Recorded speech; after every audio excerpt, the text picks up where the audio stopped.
2018 RAV4 front brakes.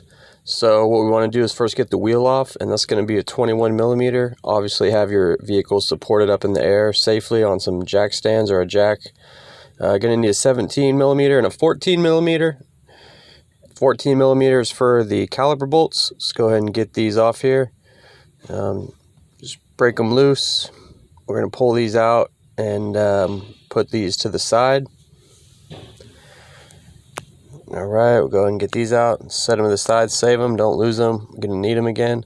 Then we're going to come over here and wiggle this caliper off the brake pads. So just kind of wiggle it back, pull it backwards, and then we're going to gently set it over the knuckle and make it so the brake line is supported and it's not hanging from the brake line. Never let it hang. So put it right there. You know, you could tie it to the strut or something if you want it out of the way, just be careful. Now we're going to pull out these brake pads. Go ahead and get these out. These are Toyota OEM pads. They have the OEM shims, and they also have these squealers / springs on the top of them. These are to make noise when the pads get low. And then here's the front pad. More about the shims in a minute. Let's just go ahead and get these out for now. Put these to the side. Alright, so I'm going to be resurfacing the rotor, so I need to get the caliper bracket off. It's a 17 millimeter bolt right here and right here.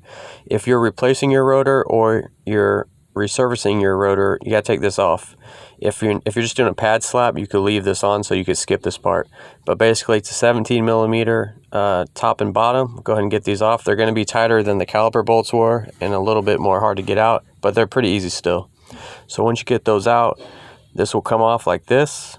And then we'll set this to the side, and it'll fall once you get that last bolt out, so don't let it fall on you. Put these bolts to the side. Then the rotor here is loose, but if yours is stuck on, there's these little threads in the rotor in the front, and you could run a bolt in these threads, and the bolt will go through and push the rotor off the hub. So if you have a rusty one that's stuck or it's stubborn, you could do that. All right. So like I said, I'm going to be resurfacing my rotor. So if you were to replace it, now's the time you put your new rotor on. I'm just replacing mine. So I'm going to take this and get this going. And while that's going, I'm going to check out the pad situation. Actually, you know what? Let's get this rotor handled first. Alright, so I got my rotor on, or I got resurfaced, and it's on there. So now I'm going to go to my caliper bracket. I'm going to clean these little hardwares out. Sometimes they get dust and gunk kind of in there. You could just kind of use a wire brush or something similar just to kind of clean them out a little bit. Careful not to knock the hardware out of the bracket. The pins, pull these out and then put a little bit of brake lube on them and then push them back in. You could just pull it out. This is the top one. Put a little lube on it, push it back in, make sure it can move. The bottom one will have this black little gasket thing on the end of it, O-ring or whatever. These need to be able, you need to be able to pull these out at least just to check them, because sometimes they get seized in there and then your brakes have brake issues. So let's go ahead and put this caliper bracket back on. That's the 17 millimeter. Go ahead and get these on right here and here. Just get those tight.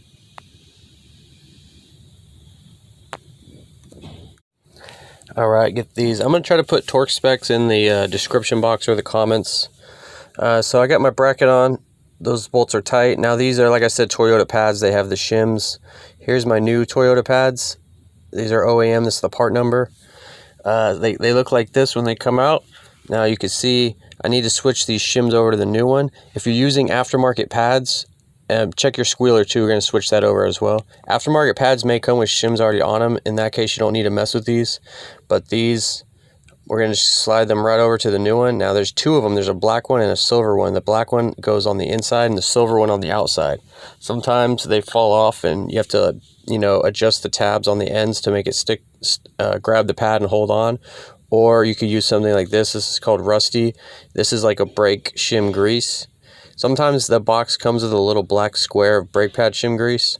So put that on there.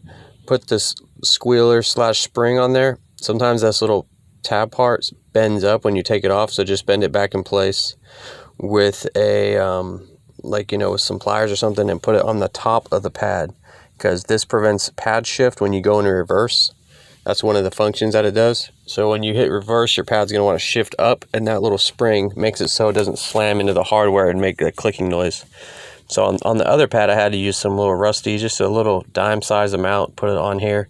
And it helps with heat dissipation, and it helps keep these shims together. That's not what it's supposed to do, but it just kind of does that. So I got my shims, my squealers on. I'm gonna go ahead and put these. You could lube the little ends of these pads, like the kind of like the ears that slide in the caliper hardware. If you want, just if you do, put just a little tiny bit. It's optional though. But let's go ahead and put these in. Okay, I put those in. And like I said, this is the outer pad. That's what it's supposed to look like with the little squealer spring on top. We're going to gently, carefully move this caliper. We're going to push the piston in on the caliper. I have a tool to do it. You have to do this to be able to put it over new pads. There's other ways. Google other ways to push a piston in if you don't have a tool. So that's in. Now mine has a little bit of rust, so I'm going to put a little brake lube on the piston here and on the caliper fingers. This is optional. You don't need to do that. I'm just doing it because I just noticed it has some rust, but totally optional. When you put this on, make sure you don't twist the brake line. Some guys will accidentally twist the brake line and the caliper will still fit over the brake pads fine, so you don't want to have brake problems. So let's go ahead and put our caliper bolts in. Just I get them both hand started, and then I'll come through with the wrench and tighten them up. You gotta be careful because this nut on the inside will spin sometimes when you're tightening this bolt, and then your bolt won't get tight. So hold this with pliers and then tighten your bolt down. I'll show you what I mean. Let me get my socket and my pliers, and I'll show you what's up. So when I have this on here, I'm tightening the bolt, but it just spins that washer. Watch. Or it spins that nut on the inside. So just hold that inside nut with either a wrench or some pliers while you tighten that caliper bolt down, and then you'll be good. Again, torque specs be in the description box or comments down the road. All right, guys, that's it. Hopefully this video helps you out. Thanks for watching. Any additional information is appreciated. I know this is a quick video, but it's kind of just like more like a refresher, fast tutorial type video. But thanks for watching. I'll see you next video.